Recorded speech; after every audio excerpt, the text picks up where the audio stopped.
Bollywood silver screen presenting girl in the basement. कहानी की शुरुआत में सारा नाम की एक लड़की को दिखाया जाता है जो अपने माता पिता और बड़ी बहन के साथ रहती है।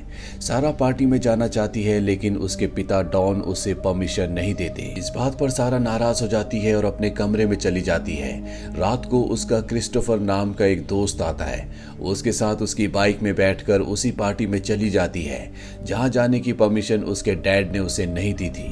सारा पूरी रात उस पार्टी में अपने दोस्तों के साथ एंजॉय करती है। अगली सुबह जब वो घर आती है तो वहां पर उसकी मॉम और उसकी बड़ी सिस्टर उसके पास आती है। तीनों की तीनों आपस में बातें करते हैं।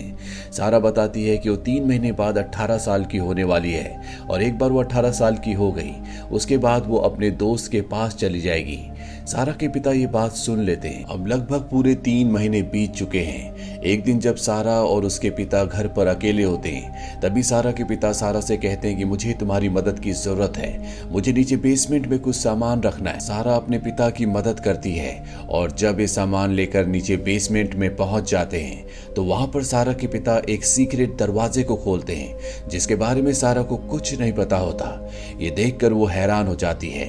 अब सारा के पिता और सारा उस कमरे के अंदर जाते हैं और तभी सारा के पिता मौका देखकर उस खुफिया कमरे का दरवाजा लॉक कर देते हैं। सारा अब अंदर लॉक्ड हो चुकी है। वो बहुत चीखती है, बहुत चिल्लाती है, लेकिन उसके पिता दरवाजा नहीं खोलते और वहां से ऊपर आ जाते हैं। इस दरवाजे को खोलने का एक सीक्रेट कोड है और जब सारा उल्टे सीधे नंबर्स दबाती है तो यहाँ की लाइट चली जाती है। सारा को कुछ भी समझ में नहीं आता कि उसके साथ क्या हो रहा है। वो जोर जोर से चिल्लाना शुरू कर देती है और उसकी आवाज ऊपर उसके पिता तक आ रही होती है क्योंकि यहाँ पर इस कमरे के अंदर जो वेंटिलेशन है वही एक रास्ता होता है जिससे आवाज बाहर आ रही होती है। इसीलिए उसके पिता वेंटिलेशन को भी बंद कर देते हैं ताकि सारा की आवाज उस खुफिया कमरे से बाहर ना आए। सारा उस बॉक्स को चेक करती है जो अपने पिता के साथ वो इस खुफिया कमरे में लेकर आई थी। वो देखती है कि उसके अंदर उसका सामान होता है। वहीं सारा की मॉम और बड़ी बहन जब घर आती और बहुत देर तक सारा वापस नहीं आती तो वो उसके लिए परेशान हो जाती हैं। अब 1-2 दिन बीत जाते हैं और सारा का कुछ पता नहीं होता। इसीलिए उसकी मॉम पुलिस को बुलाती है लेकिन पुलिस वाला कहता है कि हमें कुछ दिन और इंतजार करना चाहिए, हो सकता है कि वो आपसे संपर्क करे। वहीं सारा के पिता अब सारा के कमरे में नीचे बेसमेंट में जाते हैं। सारा को अपने पिता की आहट आ गई होती है इसीलिए वो उन पर हमला कर देती है और वहां से भागने की कोशिश करती है पर उसके पिता ने बाहर का दरवाजा लॉक कर रखा होता है। अब उसके पिता को बहुत गुस्सा आता है। वो सारा को दोबारा उसी कमरे में ले जाते हैं और उसके साथ जबरदस्ती करते हैं यानी कि उसके साथ शारीरिक संबंध बनाते हैं।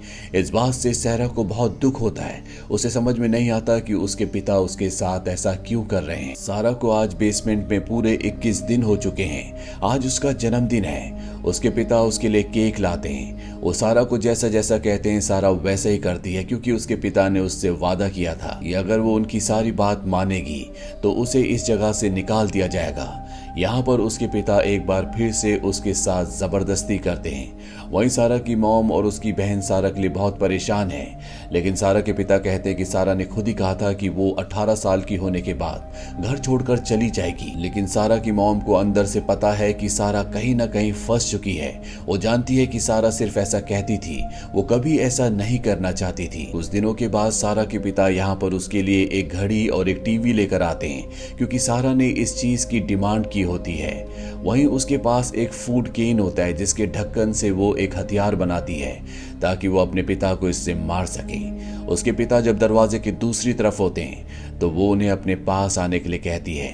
इस बात पर उसके पिता को शक हो जाता है कि सारा कुछ न कुछ गड़बड़ करने वाली है और जैसे वो उसके पास आते हैं सारा उनके ऊपर हमला करती है लेकिन वो इस हमले को पहले ही भांप चुका था इसीलिए वो बच जाता है और इसके बाद वो सारा को बहुत बेरहमी से मारता है। वहीं सारा का दोस्त क्रिस्टोफर जिसके साथ वो पार्टी में गई थी वो सारा के घर पर आता और उसके पिता से पूछता है कि सारा कहाँ है लेकिन वो साफ साफ मना कर देते हैं कि मुझे इस बारे में कुछ नहीं पता। धीरे धीरे वक्त बीतता है और सारा को आज बेसमेंट में पूरा 1 साल बीत चुका है। वो प्रेग्नेंट भी हो चुकी है और बहुत जल्दी वो एक लड़की को जन्म देती है। सारा की जिंदगी का सिर्फ एक ही सपना है कि उसे इस बेसमेंट से किसी भी कीमत पर निकलना है लेकिन इसके लिए उसे कोई भी रास्ता नहीं दिख रहा होता। वक्त की रफ्तार धीरे धीरे बढ़ती चली जाती है और आज सारा को यहाँ पर पूरे 4 साल हो चुके हैं और एक बार फिर से वो प्रेग्नेंट हो चुकी है। इस बार वो एक लड़के को जन्म देती है और सारा के अब इस बेसमेंट में 2 बच्चे हैं जिनके साथ वो यहाँ पर रहती है। वहीं क्रिस्टोफर को दिखाया जाता है जो आज भी सारा को ढूंढ रहा है, उससे मिलना चाहता है और जब वो उसके घर पर आता है तो वो सारा की बड़ी बहन से मिलता है। वो उससे सारा के बारे में पूछता है। सारा की बड़ी बहन बताती है कि सारा पिछले कई सालों से लापता है। क्रिस्टोफर कहता है कि जब मैं पिछली बार आया था और तुम्हारे पिता से मिला था, तुम्हारे पिता ने मुझे कहा था कि सारा किसी लड़के के साथ भाग गई है, जबकि ऐसा कुछ भी साबित नहीं हुआ होता। इस बात से सारा की बड़ी बहन को अपने पिता पर शक होता है। वो कहती है कि शायद मेरे पिता ने कहीं उसे छुपा दिया है, इसीलिए कभी भी वो उसे ढूंढने में दिलचस्पी नहीं लेते। वहीं सारा की मॉम किसी भी कीमत पर अपनी बेटी को ढूंढना चाहती है, जिसके लिए वो एक प्राइवेट डिटेक्टिव को भी हायर करना चाहती है, लेकिन सारा का पिता जो कि एक दुष्ट इंसान है वो ऐसा नहीं चाहता। सारा की मॉम और उसके पिता के बीच में लड़ाई होती है। सारा की मॉम नाराज होकर चली जाती है और सारा का पिता भी उसके पीछे जाता है। सारा की बहन भी यहीं पर होती है और वो देखती है कि उसके पिता की जेब से कुछ चाबियां गिर गई है और ये चाबियां उसी दरवाजे की है जो बेसमेंट में है, जिसके पीछे सारा है। सारा की बहन चाबियां उठाकर नीचे बेसमेंट में जाती है जहां पर बहुत सारा सामान होता है। सारा की बड़ी बहन ये सब कुछ चेक कर ही रही होती है कि तभी उसका पिता यहाँ पर आ जाता है, इसीलिए उसे यहाँ से जाना पड़ता है। वहीं सारा तीसरी बार भी प्रेग्नेंट हो जाती है और एक बार फिर से वो एक लड़के को जन्म देती है। लड़के को जन्म देने के बाद वो डॉन से यानी कि अपने पिता से कहती है, मैं नहीं चाहती कि वो यहाँ अंधेरे में बड़ा हो, मैं चाहती हूँ कि तुम इसे बाहर ले जाओ, तुम इसे मेरी मॉम को दे देना, वो इन्हें पाल लेंगी। उसके पिता को यहाँ पर एक आइडिया आता है। वो बच्चे को बाहर ले जाता है और अपने दरवाजे के बाहर रख देता है। दरअसल उसने सारा से एक नोट लिखवाया होता है जिसमें सारा ने लिखा होता है कि ये मेरा बच्चा है, मेरी फाइनेंशियल कंडीशन बहुत अच्छी नहीं है, इसीलिए मैं इस बच्चे को पालने में सक्षम नहीं हूँ। मॉम आप इस बच्चे को अडॉप्ट कर लेना, आप इसे पाल लेना। सारा की मॉम जब वो नोट देखती है तो बच्चे को अपने गले से लगा लेती है। वो फैसला करती है कि वही इस बच्चे को पालेगी, लेकिन बच्चे के नीचे एक और नोट होता है जो सारा ने अपनी मॉम के लिए लिखा होता है और उस पर लिखा होता है कि डैड ने मुझे किडनैप करके नीचे बेसमेंट में रखा हुआ है। सारा की किस्मत अच्छी नहीं होती, इसीलिए इस नोट को उसकी मॉम नहीं देखती, पर उसके पिता को ये नोट मिल जाता है जिससे उसे बहुत गुस्सा आता है। वो नीचे बेसमेंट में जाता है और एक बार फिर से अपनी बेटी यानी कि सारा के साथ जबरदस्ती करता है। वक्त बीतता रहता है और आज सारा को इस बेसमेंट में पूरे 14 साल बीत चुके हैं। उसके बच्चे बड़े हो चुके हैं। उसकी जो बड़ी बेटी है अब वो जवान दिखना शुरू हो गई है और सारा का पिता जो कि एक हैवान है, अब उसकी गंदी नजर सारा की बड़ी बेटी पर है। सारा इस बात को भांप जाती है और वो किसी भी कीमत पर इस बेसमेंट से निकलना चाहती है। एक दिन सारा जब अपने दोनों बच्चों के साथ बैठी होती है तभी ऊपर से पानी टपकता है। वो देखती है कि छत से पानी नीचे टपक रहा है। सारा को आइडिया आता है, वो समझ जाती है कि वो जगह कच्ची है। वो वहां पर छेद करना शुरू कर देती है और जल्दी वहां पर छेद हो जाता है और जब रात होती है तो वो उस छेद से लाइट चमकाना शुरू कर देती है। बाहर एक आदमी देखता है कि नीचे बेसमेंट से कोई लाइट ब्लिंक कर रहा है। वो घर का दरवाजा नॉक करता है, पर सारा की किस्मत एक बार फिर से उसका साथ नहीं देती क्योंकि उसी का पिता घर के बाहर आता है। वो आदमी उसके पिता को बताता है कि तुम्हारे बेसमेंट से कोई लाइट को ब्लिंक कर रहा है। इस बात पर उसे बहुत गुस्सा आता है। वो बेसमेंट में जाता है और सारा को बहुत बुरी तरह से मारता है। दरअसल सारा प्रेग्नेंट थी और पिटाई की वजह से उसका मिसकैरेज हो जाता है।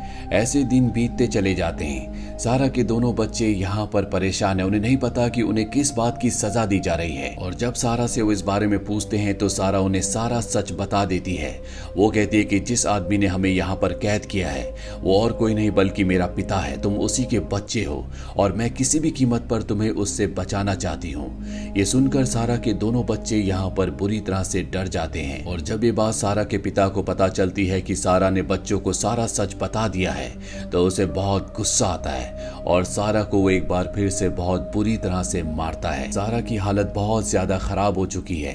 साथ ही वो अपने दोस्त क्रिस्टोफर को हमेशा याद करती है जिससे वो प्यार किया करती थी, जिससे वो आखिरी बार मिली थी और वो उसका सबसे अच्छा दोस्त भी है। लेकिन सारा की सबसे बड़ी चिंता होती है उसकी बेटी जिसे एस्थमा है। वो किसी भी कीमत पर अपनी बेटी को यहाँ से बाहर निकालना चाहती है। वहीं सारा के पिता की जॉब चली जाती है।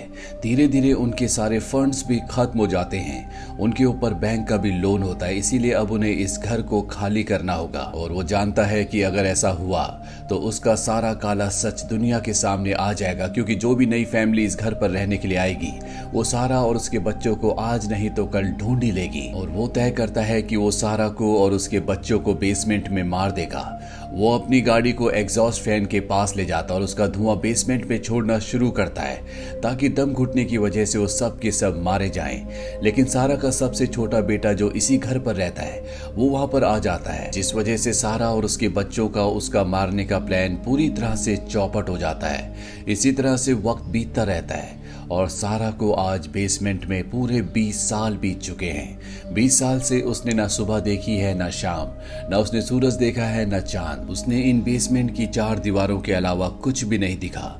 अब एक दिन सारा की बेटी को अस्थमा का अटैक आ जाता है, उसकी हालत बहुत ज्यादा खराब हो जाती है। सारा का पिता भी यहाँ पर आ जाता है। सारा उससे कहती कि मुझे अपनी बेटी को हॉस्पिटल ले जाना है, लेकिन वो इस फेवर में नहीं होता। वो कहता है मैं तुम्हें कभी भी यहाँ से बाहर जाने की इजाजत नहीं दूंगा।